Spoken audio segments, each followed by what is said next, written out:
Olá, tudo bom? Bom, o assunto que nós vamos trabalhar hoje é um assunto muito delicado. É um assunto que vai prender a tua atenção, tenho certeza. Até porque este assunto ele é muito trabalhado na sociedade brasileira e na sociedade mundial, mas muitas vezes ele é utilizado somente para manipular os seres humanos, beleza? Vamos nessa? Mas antes, eu quero que tu entre aí no meu canal, te inscreve, dá um likezinho, deixa o teu comentário, divulga o nosso canal que é educacional, sem fins lucrativos. Então, divulga aí para todo mundo, beleza? Vamos nessa? Tamo junto? Bom, toda vez que fala assim em comunismo, seja no Brasil ou no mundo, a primeira pessoa que vem à mente é Karl Marx. Karl Marx foi um grande trabalhador, advogado e poeta, inclusive, e filósofo. Ok? Ele era doutor em filosofia e, infelizmente, morreu na pobreza. Sabe por quê? Porque ele passou a defender uma teoria profundamente ao lado da classe das trabalhadoras e trabalhadores. Na tua tela, a primeira coisa que eu te demonstro é esse sistema de transição feudal. Eu quero que tu leias, eu vou ler rapidamente porque ele não é o nosso foco central de discussão, mas ele é importante para tu entenderes como é que a sociedade foi migrando de modo e de sistema de produção até chegar no capitalismo que nós estamos hoje.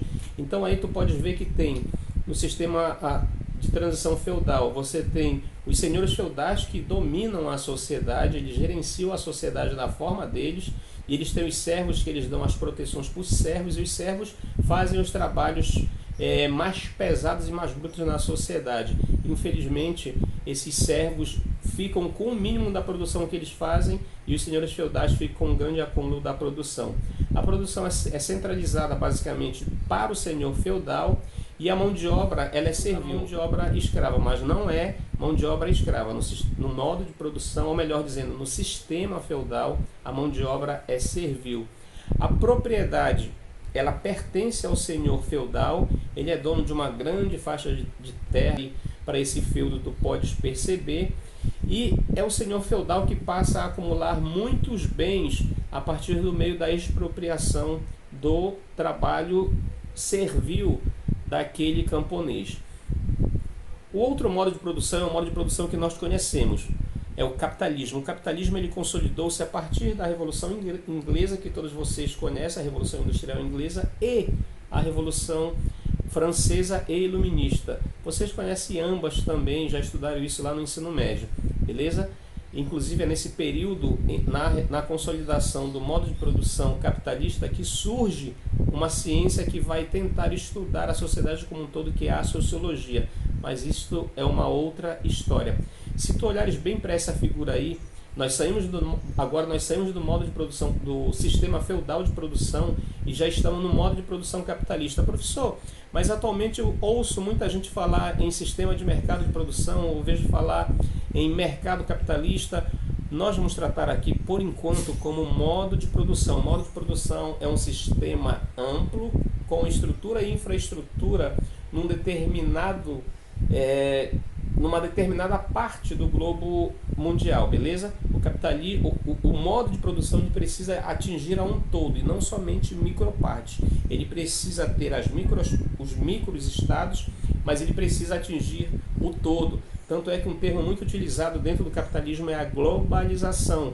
Por isso, o capitalismo ele é uma forma global de sistema, é um modo de produção global. Se tu olhares bem para essa imagem aí, tu vê duas pessoas, né, enrolando tipo uma corda aí, mas isso não é uma corda não, isso é um trabalhador. Essa figura ela está demonstrando como é que os capitalistas, como é que os senhores empresários, eles fazem com um trabalhador. Eles sugam o máximo possível desse trabalhador e olha só, vai caindo lá na cesta de quem? Do trabalhador? Não, vai caindo na cesta de acúmulo do empresário.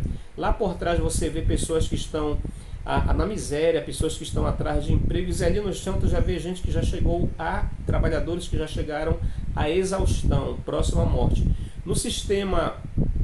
No modo de produção capitalista, você teve lá no seu início duas classes. Enquanto lá no feudalismo você tinha servos, a igreja e os senhores feudais, aqui você vai ter no Estado, você vai ter um Estado já com contrato social, executivo, legislativo, judiciário, e você vai ter também os burgueses, que são os donos dos meios de produção, e o proletariado, que tem a sua mão de obra, que pode vender a sua mão de obra. Isto já é o sistema capitalista consolidado, beleza? No sistema capitalista nós temos também a produção centralizada e direcionada pela burguesia. Eles é que vão centralizar tudo isso. A mão de obra ela é assalariada. O capitalista ele vai pagar um determinado valor pela tua produção, pela tua mão de obra, e é exatamente nesse momento de pagar o teu salário, de pagar o teu trabalho, que há a expropriação indevida da mão de obra do trabalhador, um termo grande, beleza? A mão de obra ela é assalariada, se tu olhares aí na figura. A propriedade ela é privada, agora a propriedade não é mais do senhor feudal, agora as propriedades são dos empresários, assim como o próprio Estado terá algumas propriedades, e a igreja perde o seu poder e passa a ser gerenciada inclusive pelo Estado. Aqui no capitalismo há uma grande acumulação de riquezas, beleza?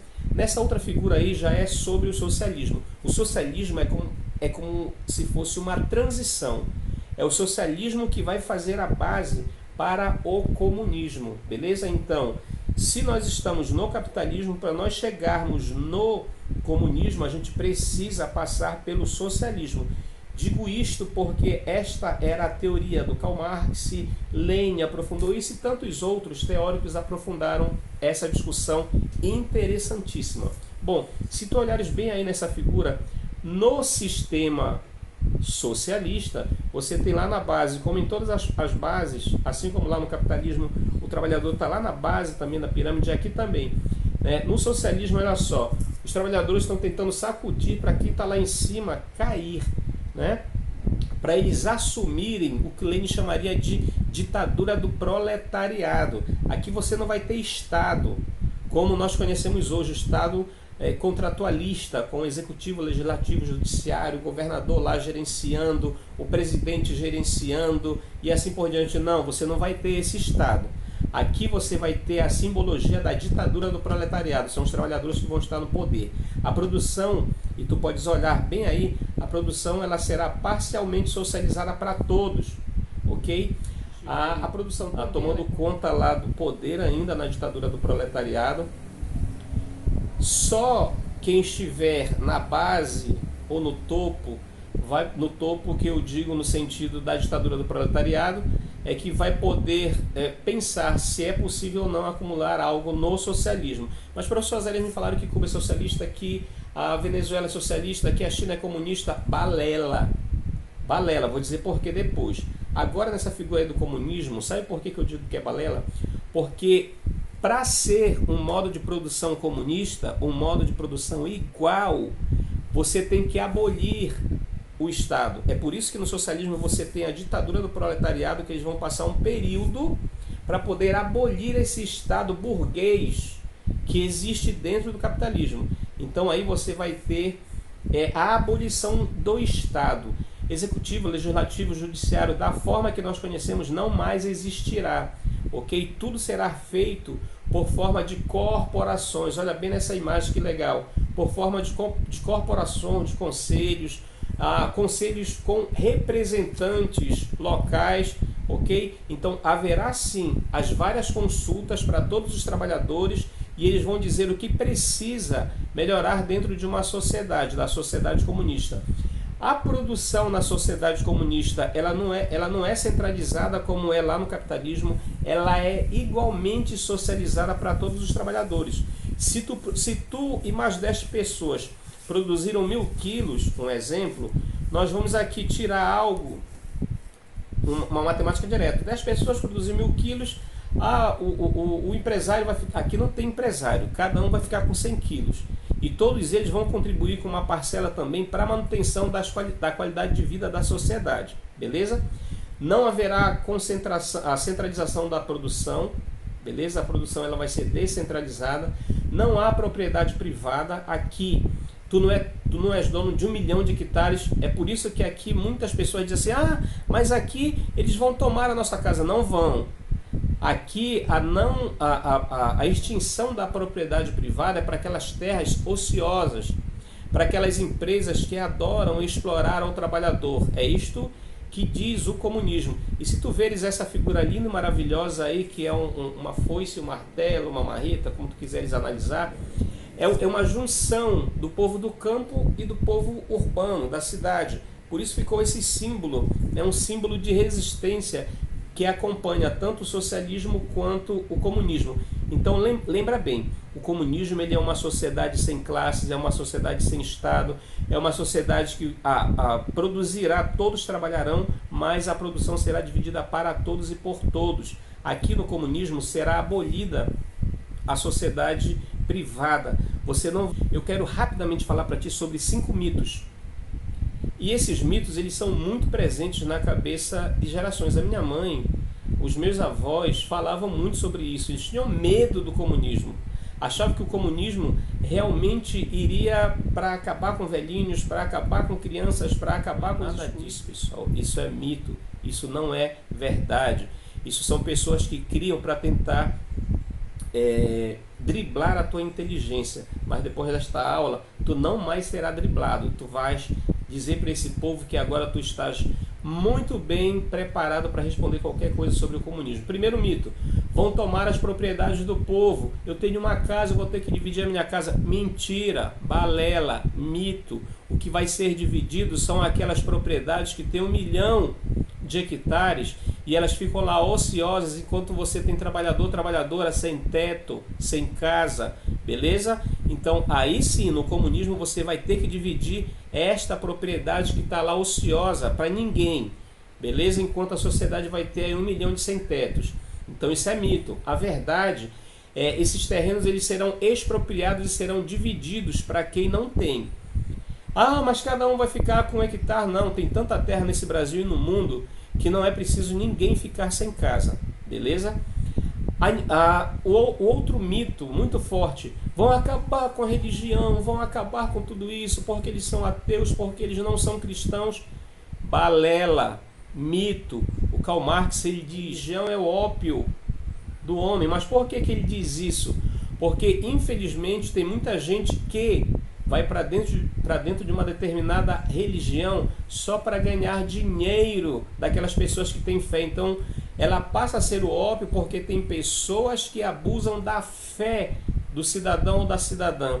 Então aniquilar a religião, isso é mito, ok? Até porque o comunismo ele vai estar no mundo todo. Então o comunismo ele não tem identidade única. O comunismo ele respeita as identidades, os credos religiosos, as religiões. Ele respeita a todos, não é desrespeitoso. Vão matar os idosos. Mito, papo furado, balela. Pelo contrário, eles vão incluir a melhor idade nos programas culturais e assim por diante. Vão trocar a bandeira. Mito. Em 1989, Lula perdeu a eleição porque falaram que ele ia trocar a bandeira, porque ele ia matar velhinho, porque ele ia fazer não sei o que, ia fazer os cambal. A bandeira do Brasil está até hoje aí, é um símbolo nacional, minha gente. Ninguém pode trocar um símbolo nacional desta forma. O que existe sim é que cada partido tem o seu símbolo. O comunismo vai ter aquele símbolo lá que representa, a foice e o martelo, que representa a união dos trabalhadores e das trabalhadoras. É diferente. Mas cada país terá a sua bandeira, a sua autonomia. Uma outra coisa que foi muito marcante e gritante na década de 80, 90 e assim por diante. Quando criou-se o Partido dos Trabalhadores, criou-se também o mito de que ele era comunista. O Partido dos Trabalhadores não é um partido comunista, muito menos qualquer um outro partido não são comunistas. Sabe por quê? Porque partido comunista de raiz, partido comunista com a concepção marxista, não disputa Estado, não disputa eleições em Estado capitalista. Ele tenta assim fazer um processo revolucionário para tomar o poder dos burgueses, dos proprietários, mas não disputa a eleição. Então, por mais que o Partido dos Trabalhadores tenha toda a sua trajetória, tenha toda a sua beleza e tenha muitos projetos para os trabalhadores, ele não é um partido comunista. O Partido Comunista não disputa eleição. Então isso é mito, beleza? Os partidos comunistas não concorrem à eleição. Está aí na tua tabela. Deu para entender? Deu para tirar aqueles problemões que colocam aí na tua cabeça? Gostou? Vai lá, dá teu like, dá teu comentário. Eu sou o professor Azarias Favaz, sou sociólogo. Conto contigo para fazer divulgação dessa nossa aula. Abraço e te aguardo para as próximas.